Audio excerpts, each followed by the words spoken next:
Welcome to Earn My Badge. I am Lieutenant Skip with another video for you today.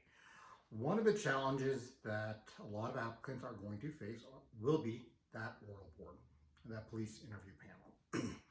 And even before then, an applicant has taken so many different steps to go from here to finally get to that point where they're reaching the interview panel. So with that said, congratulations if you've gotten to that point. That's tremendous. Now you got to take it home.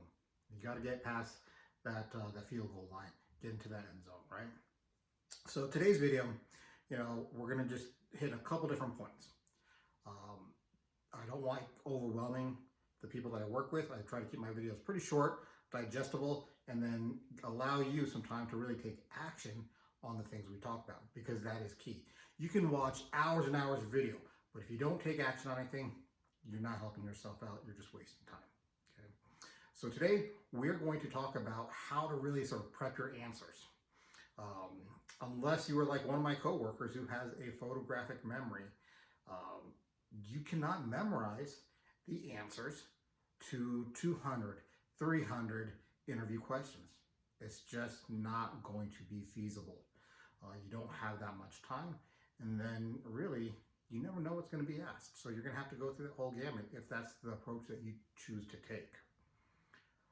One of the things that you'll find if you get on this job, and it really comes into play during assessment centers for the different ranks, sergeant, lieutenant, captain, and I've done a couple of these here where you need to understand your categories. You need to be able to draw upon circumstances and instances and scenarios from your past history in various categories. And once you have those categories, once you've actually sat down and spent some time writing them down so they're fresh in your mind, and then you practice answering whatever question that's related to that, and you can draw upon the stories, now you're in a position that whatever question is presented to you, you can answer it. You have an answer, you have a bucket of content to be able to pull from to make that response. Okay? So really I want you to start thinking about it in that aspect and actually try it and see how that works for you. The first thing I want you to do is I want you to write down these things as we go. And after we get off the video, spend some time, whether it's today, tomorrow, next week, spend some time actually trying to bring up stories and instances of these things. So the first category is going to be challenges and accomplishments in life. Okay? So you as Sue Ann, what challenges have you faced that is unique to you? Was it working as a kid because your parents were at work and there was not a lot of money? Did you start work at a younger age? Did you have to babysit? Did you have to teach your younger brother or sister or take care of them? What are the challenges that you faced as you? Your unique story. Along with that are the accomplishments. What have you done? What accomplishments have you made as Jim Bob? What have you done that's unique to you? Have you lost weight? Have you gone back to school after giving up? Have you climbed Mount Everest? Have you gone scuba diving? Have you faced your fear of rock climbing? What is it that you've done? What are some accomplishments you've done? Has it been going for that promotion that you didn't think you were good enough for? What is it? The next category are going to be the conflicts. What conflicts in life have you dealt with? Whether that's with family, maybe it's your brother, your sister, your parents, maybe as a younger age to an adult. Maybe as a kid, you had a parent who had substance abuse issues, who was an alcoholic. What are the conflicts? What did you have to deal with? How did you overcome that challenge? How did you communicate? Really, this is a great situation for workplace conflict. What and when did you have a conflict with a coworker, with a customer? How did you resolve that conflict? How did you de-escalate it? How did you look at getting to yes, where the person on the other side walked away feeling like they were listened to, that they were heard, and a resolution was made? How did you get to that point? What did you do? What was your role in that? The next thing you want to look at is going to be failure. No one's perfect. And actually, I was listening to a video of a Olympic athlete. And I'm sorry, I just can't remember her name, but I'm going to try to find out because I think it's very valuable. And one thing she mentioned was that many times in our life, we fail. Most times we fail. And that's why when we win, it is so impactful and it is so powerful. But look at a time that you failed, maybe more significantly than other times. What did you do with that?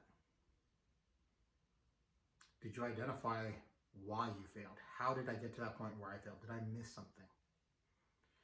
Can I look at things critically and honestly, really? Can I look at that? Where did I fail? What could I have done better? And how am I going to make sure that if this situation or something similar comes along, that I'm prepared to deal with it, to address that, and I'm not going to have that point of failure. But being able to realize and talk about that. You know, maybe it was a project at work. Maybe it was an exam that you just blew it. Or maybe it was something where people depended on you and you didn't take it seriously. Or there's something that you just missed and there was a failure. What was that? What did it entail? Another thing is going to be, how do you deal with stress? What do you do? Do you have a support network? Do you talk to your parents daily? Do you talk to your sister, your brother daily? Do you have a spouse that you communicate with? Is this someone that you can tell everything to? Or do you have a friend that you can also just sort of talk about things and really just sort of unload? Do you have an activity that you participate in? It could be model train building. It could be running marathons. It could be Ironman. It could be ice skating. It could be scuba diving. What do you do to deal with stress? And that's going to be important because this job is stressful. And you need to have a solid, consistent outlet for it. And they want to see if you have that. And that's what agencies and departments are looking for.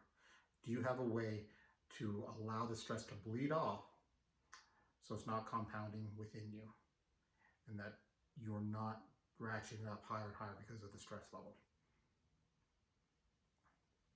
The last thing I want to talk about is teamwork. Okay? How do you do in teams with teamwork? I want you to think of examples, specific scenarios, situations, and projects that teamwork was involved. And I want to look at, two different roles. One, when you were just a team member, that you were going to support whoever was the team leader and the group to get things done. Maybe you thought about a different way, a better way that in your mind this could have been accomplished. It was discussed, but a different path was chosen. Did you dig your heels in? Did you become difficult? Or did you say, you know what, that's the direction we're going, let's go. And you went all in to help the team in the direction, in the way they chose to go. Are you going to be that supporter? Doesn't necessarily mean you're going to be a yes man or a yes person, right? You're going to identify, you're going to present things to the group because that is due diligence. That's what's required in teamwork. But once a decision is made, are you going to support that? And then also, as a team leader, what were some of the projects? What were some of the challenges you faced? How did you make it a point to incorporate the group members? That you are not a dictator. How did you get that cooperation? What worked? What did not? What would you do better? What did you learn out of that? So in these 10 minutes, we covered quite a few different scenarios, but these are categories. These are categories of stories and content that you're going to be able to pull out when you start answering questions, right? Because these are going to be fresh in mind. You have these, you know them intimately. You know what the feeling was, you know what the outcome was, the challenges, and you're going to be able to present that confidently.